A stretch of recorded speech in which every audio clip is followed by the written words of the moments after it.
4-bullet curve. It's taken me a while to actually put out a video because I've been playing so much Battlefield 3 and Modern Warfare 3, but I'm going to give you guys a quickscoping guide, tutorial, whatever you want to call it.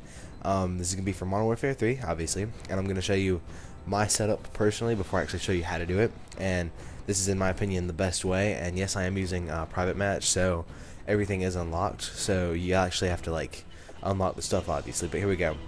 I personally like the AS50, I think that's what it is.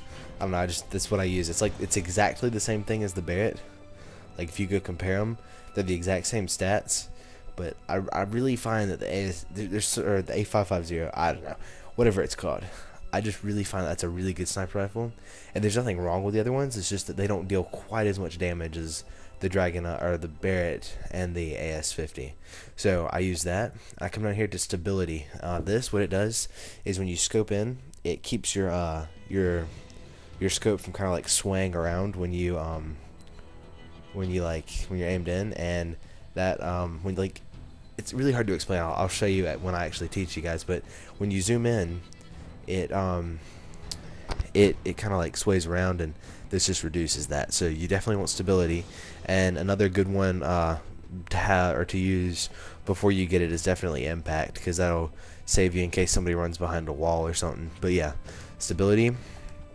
And honestly, whatever you want from this, I personally prefer extended mags because I just use that over all of them, and then it's just camo, so that doesn't matter. And then your secondary doesn't matter. Make sure you have sleight of hand pro.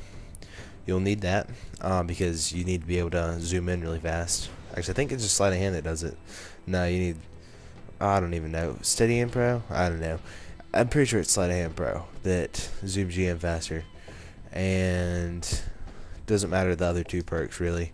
I use steady aim because I don't know, I just like it. But yeah, so yeah, there's my class, and we're gonna go in and show you actually what it's all about and how to do it. Again, I don't know if you guys saw my Black Ops tutorial, but I kind of use the same technique for Black Ops. It's just basically Modern Warfare 2 quickscoping, but when you're online, there actually is kind of a lag delay depending on how good your connection is, and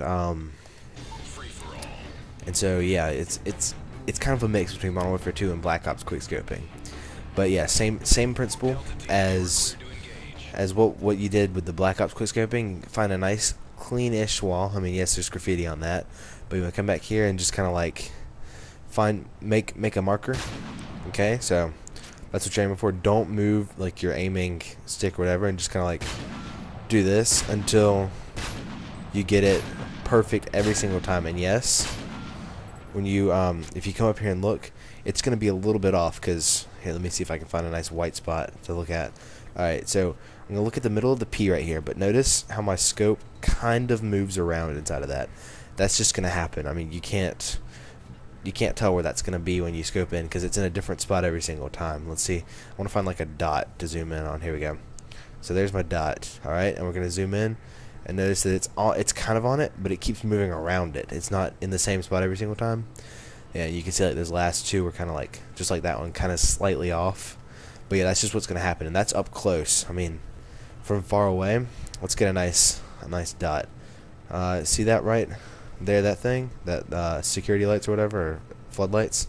So when we zoom in, you'll see that it zooms in around in different areas around it, and it just kind of moves around. And nothing, it's not gonna be perfect, but if you just keep practicing the whole like wall technique right there,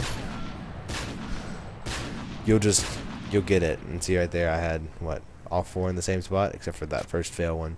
But yeah, it's all just a matter of timing. And now I'm gonna show you guys some survival mode of me quickscoping, so you guys can get an idea of what it looks like when you're actually in action and taking the shots. Alright, hello. I am here obviously. Took like what, 2 minutes, and as you can see, I don't have all of them unlocked. This is as far as I've gotten, but I'm gonna go with the RSAS because it's the most like what I use. And honestly, this is the technique you're using here. I mean, yes, I might be making it look easy for you if you don't normally quickscope, and that's why it really helps to practice. I mean, that's the biggest thing here. You just gotta practice and practice, and I prefer this mode just like combat training to practice this, especially the sniper rifle, because it has like 20 rounds in each clip. I don't know if it does online. I haven't used it online yet because I've noticed some differences in the guns. But all right, there you go, guys. That's showing you some quickscoping footage against like actual people, not quite actual people, but the closest thing I can get, because it's honestly, it is harder on multiplayer because there's like lag and whatnot that you have to judge for, but this is just how you practice, okay? And so thank you guys for watching. Don't forget to subscribe if you liked it, because I'll be putting more footage out of other stuff and stuff like that. And don't forget to rate if you think it was good. Give me a thumbs up, because I like those. Those are awesome. Thank you guys for watching. 4-Bowler Curve out.